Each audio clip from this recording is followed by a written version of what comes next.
कैसे लग रहा है बेटा? जी पहले से बेहतर। पी लो पानी।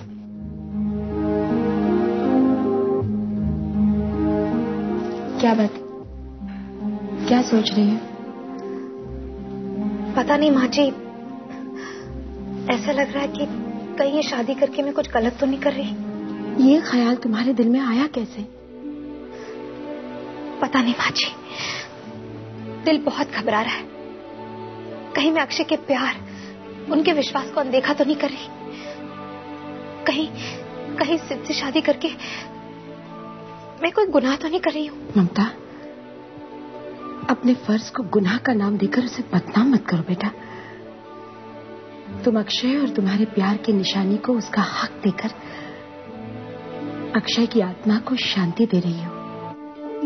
अगर तुम्हारे मन में कोई भी गलत ख्याल आ रहा है तो उसे गलत फहमी समझकर निकाल दो। माँ जी, पता नहीं क्यों पर मेरा दिल अब भी नहीं मानता कि। बेटा, कभी कभी दिल की जगह हालात की बात मान लेनी चाहिए। तुम जो कुछ भी कर रही हो वो अपने बच्चों की भलाई के लिए कर रही हो बेटा। अपने दिल को मैला मत करो। और अभी तुम इसके बारे में और नहीं सोचोगे। आप ठीक कह रही हैं माँ जी। ममता, तुम जानती हो इस बात को, मेरे लिए तुम सिर्फ मेरी बहू नहीं हो, बेटी हो मेरी। और एक माँ होकर मैं अपनी बेटी को कभी गलत फैसला सुनाऊंगी बेटा? तो हो ही नहीं सकता। इसलिए भरोसा रखो अपने आप पर, अपने फैसले पर।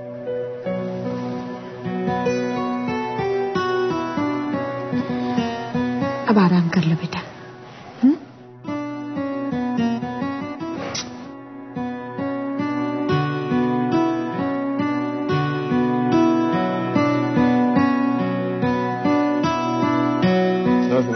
नमस्ते बेटा, कैसे हो तुम?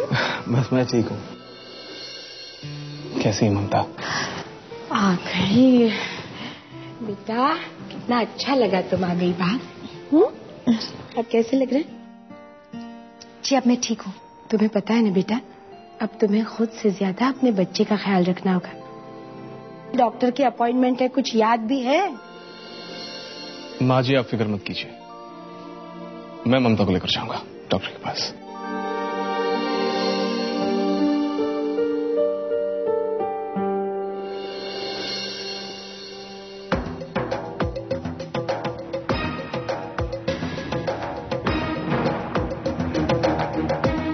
मैं तुमसे बहुत प्यार करता हूं। वो आदमी, वो औरत, यही है वो जिन्होंने तुम्हें मारने की कोशिश की।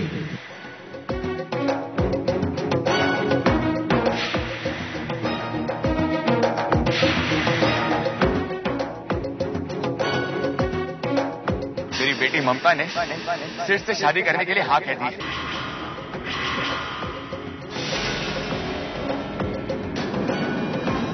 ममता, क्या तुम मुझसे शादी कराओगी?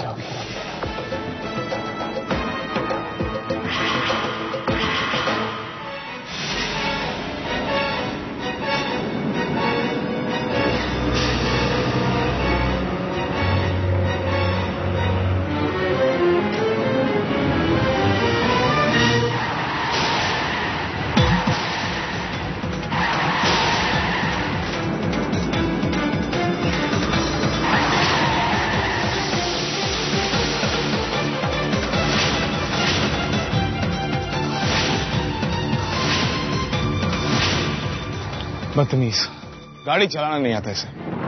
छोड़ो सिर। नहीं, लेकिन कोई इस तरह गाड़ी चला सकता है क्या? छोड़ो सिर, चलो, होगा कोई।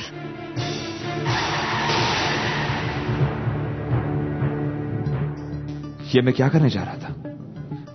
ममता जैसी भी है मेरी बीवी है। मैंने कभी अपनी जिंदगी से ज्यादा प्यार किया है उसे। मैं उसकी जान कैसे ले सकता हूं? और सिड ने मेरी दोस्ती का जो सिला दिया है मुझे, जरूरी तो नहीं कि मैं भी वैसा ही करूं। मैं कातिल नहीं हूं। उन दोनों की जान लेने से मेरा मकसद पूरा नहीं होगा। मुझे उनके खिलाफ सबूत इकट्ठा करके उन्हें जेल की सलाखों के पीछे डालना होगा। उनकी सजा मौत नहीं, उनकी सजा आने वाली जिंदगी होगी। हाँ,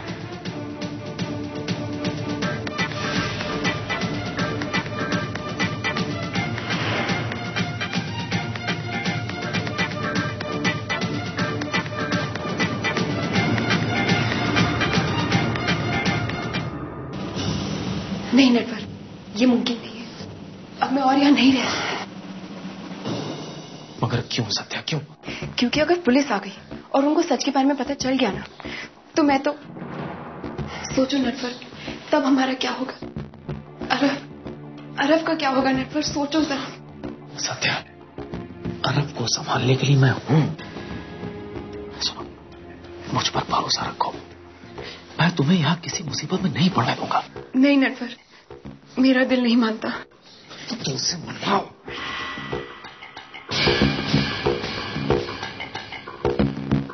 नटवर,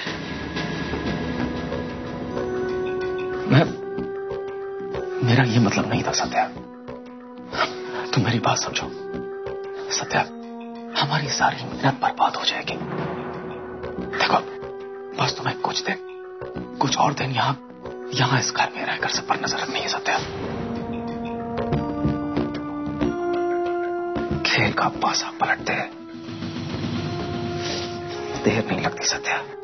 लेकिन नटवर, कब तक और कितने दिन? मुझे इस खेल का कोई अंतिम नजर आ रहा। सत्या, जब तक ममता की शादी नहीं हो जाती तब तक। सत्या, मेरी बात समझो। बस एक बार ममता यहां इस घर से चली गई तो कौन बचेगा? सिर्फ तुम, मेरी सत्या और अक्षय की सारी जायदाद की अकेली मालकिन। सत्या, तुम्हारा थोड़ा सा सब्र, थोड़ा सा इंतजार हमारी जिंदगी भर की खुशियों में तब्दील हो सकता है सत्या। ठीक है, लेकिन सिर्फ ममता की शादी तक, उसके बाद एक पल भी नहीं। प्लीज नटवर। आजकल इसके नखरे कुछ ज्यादा ही हो गए। बस एक बार सारी प्रॉपर्टी मुझे हाथ आ जाए, फिर इसे बुला दूं कि नटवर चीज क्या है। मैं चलता हूं सत्या, अपना ध्यान रखना होगा।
तुम? हाँ ममता, मॉम ने हमारी शादी की डेट फिक्स कर दी है इस महीने की 10 तारीख को। बस मैं यही कहने आया था और पूछने आया था कि तुम्हें कोई प्रॉब्लम तो नहीं है ना? Thank you Mamata, thank you very much. कैसी बातें कर रहे हो सिद्ध? थैंक्स तो मुझे कहना चाहिए। तुम मुझ पर इतना बड़ा एहसान कर रहे हो। एहसान? तुम ऐसी क्यों बात कर रही हो? मैंने कोई एहसान नहीं किया। ओके सिद्ध, तुम चाहे कुछ भी कहो, पर एक विधवा से शादी करना जिसके साथ 2 बच्चों की जिम्मेदारियां जुड़ी हुई हो, ये कोई आसान काम नहीं है। मुझे पता है तुम ये सब परिवार वालों की खुशी के लिए कर रहे हो। उनकी खुशी के लिए तुम अपनी खुशी से समझौता कर रहे हो। तुम भी तो वही कर रही हो ममता, अपने परिवार के लिए, अपने बच्चों के लिए। तुम भी तो समझौता कर रही हो। शायद हाँ। सिर्फ मुझे अपने आप से ज्यादा अपने परिवार से प्यार है। माँ जी, बाबूजी, कृष, मासूमा, अब इन सब की खुशियां ही मेरी खुशियां हैं।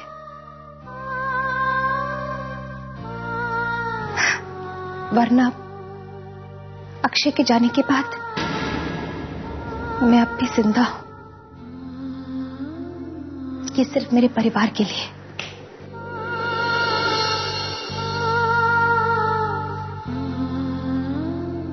पर सिर्फ तुम्हारे लिए तो ये फैसला लेना और भी मुश्किल हुआ होगा। मैं चाहूं भी तो अक्षय को नहीं पा सकती, पर तुम्हारा प्यार, मासूमा, वो तो हर पल तुम्हारी नजर के सामने रहेगी। पर फिर भी मेरी खुशियों के लिए, कृष के लिए, मेरे आने वाले बच्चे के लिए तुमने अपनी सारी खुशियों से मुंह फेर लिया। मैं तुम्हारा यह एहसान कभी नहीं भूल पाऊंगी। पता नहीं ममता, पता नहीं। हम दोनों जिस दौरार पर खड़े हैं, समझ में नहीं आता कि इसमें समझौता कहूं या समझदारी। कभी कभी लगता है कि जिंदगी हर इंसान की मंजिल तय कर रखी होती है। हमने जिस रिश्ते को नजरअंदाज किया था, वही रिश्ता हमारी तकदीर और हमारी मंजिल बन चुकी है।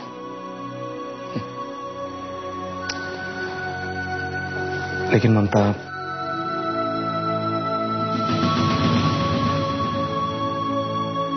मैं वादा करता हूं ममता, वादा करता हूं, मैं कृष को और तुम्हारे आने वाले बच्चे को अक्षय की कमी कभी महसूस होने नहीं दूंगा। Thank you sir. ठीक है, मैं चलता हूं।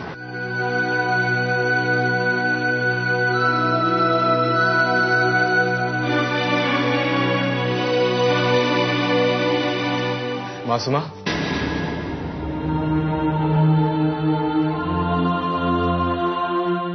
हाँ सिद्ध, बोलो।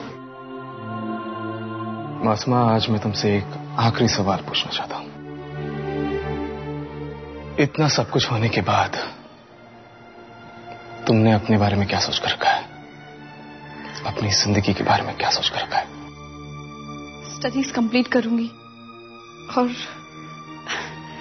तुम जैसा कोई लड़का मिल गया ना तो शादी जरूर मिलेगा तुम्हें। मैं दुआ करूंगा तुम्हारे लिए, दुआ करूंगा कि तुम्हें ऐसा इंसान मिले जो मुझसे भी ज्यादा तुम्हें प्यार करे।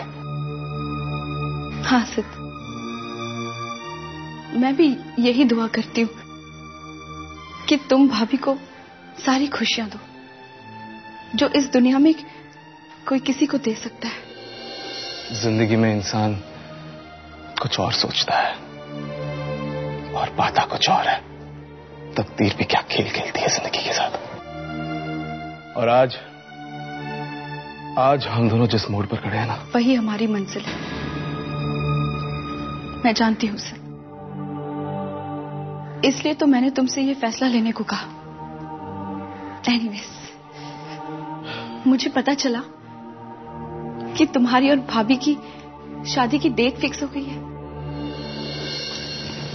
कांग्रेट्स।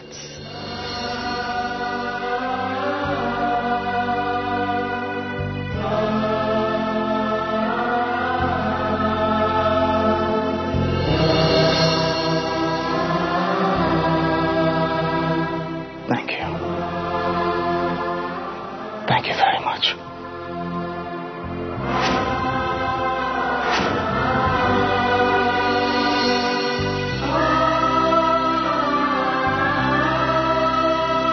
चलता हूं।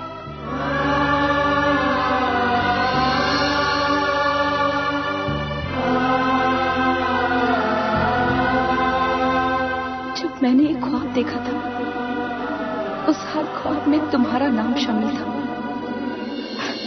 अगर जिंदगी की सुबह इतनी जल्दी हो गई कि मेरा हर ख्वाब टूट गया, अब तुम्हारी मासूम पूरी जिंदगी शायद तुम्हारी यादों के सहारे बिताएगी। तुम जैसा कोई मिल पाना वाकई में नामुमकिन है मेरे लिए।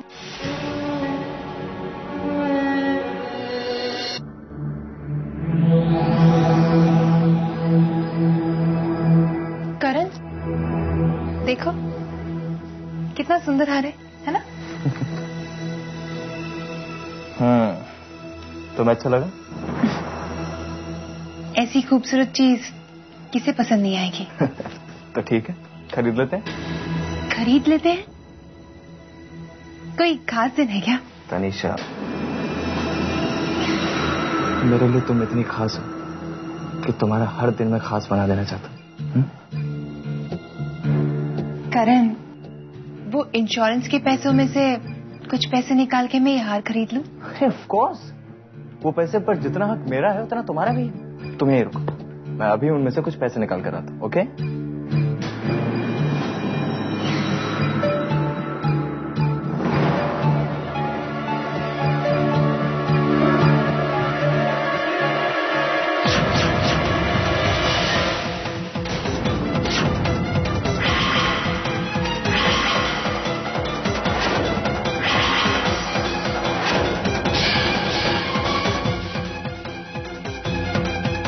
तनीषा,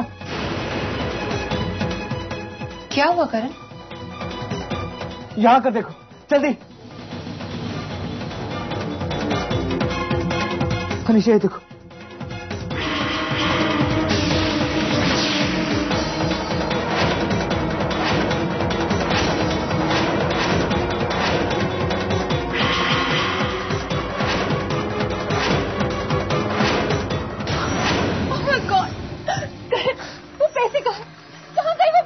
मुझे क्या पता तनीषा, मैंने तो यही रखे थे। यही रखे थे? तो कहाँ गए? आसमान निकल गए या जमीन खा गई? निशा, वो हटो।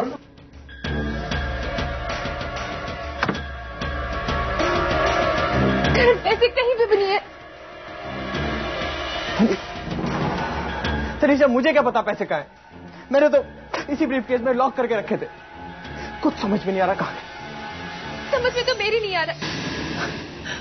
हम तो ना इन पैसों के बारे में किसी से पूछ सकते, ना ही किसी को बता सकते, कुछ नहीं कर सकते। तनीषा, इन पैसों के बारे में सिर्फ हमें मालूम था, सिर्फ हम, और कोई नहीं जानता था। तो फिर ये पैसे गए कहाँ?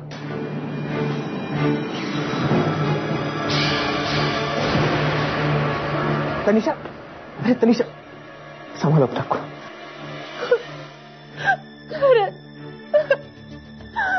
हमारी सारी मेहनत मिट्टी में मिल गई। हमने कितने सपने देखे उन पैसों के भरोसे, और वो पैसे ही नहीं।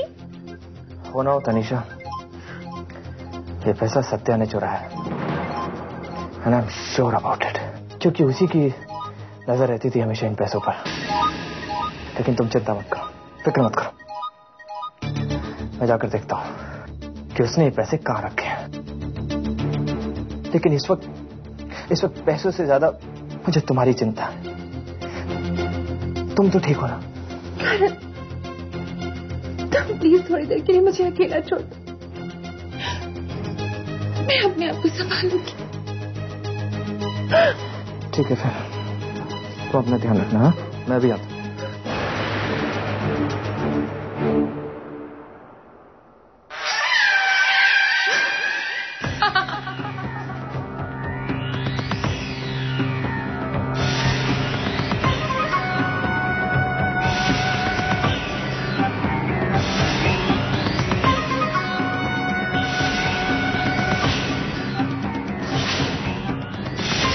जिंदा होते हुए भी अक्षय को मरा हुआ साबित करा दिया। शादीशुदा ममता की दूसरी शादी करवा दी। मैं कुछ भी कर सकती हूँ। बेचारा कितना बेवकूफ है जो मुझ पर भरोसा करता है। मैं वो नागिन होकर जो तुम्हें पूरे श्रीवास्तव खानदान को निकल जाऊंगी।